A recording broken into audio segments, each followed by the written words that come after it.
చెప్పాలి, అది కష్టం. దానివల్ల మళ్ళీ లేనిపోని ఇబ్బందులు వస్తాయి. లేదు నా కూతురే అని చెప్తూ ఉంటే మదర్ ఎక్కడ మ్యారేజ్ సర్టిఫికేట్ ఉందా, పాప బర్త్ సర్టిఫికేట్ ఉందా అని అడుగుతున్నారు. పాప బర్త్ సర్టిఫికేట్ అంటే అందులో అన్నయ్య పేరు రాయాలి. మా మ్యారేజ్ సర్టిఫికేట్ అంటే లేని సర్టిఫికేట్ని తీసుకురాలేం.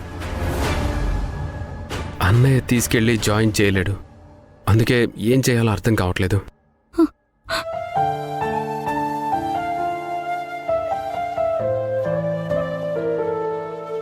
అంటే నా కూతురు చదువుకు కూడా నా గతం అడ్డుపడుతుందా?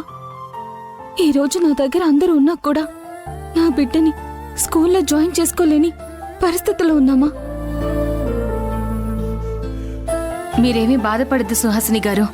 ఏదో ఒకటి చేసి పాపని స్కూల్లో జాయిన్ చేస్తాం. అంతేకాని చదువు సంధ్య లేకుండా వదిలేస్తావా? ఎందుకు మీరు ప్రతిదానికి అంత బాధపడుతూ ఉంటారు?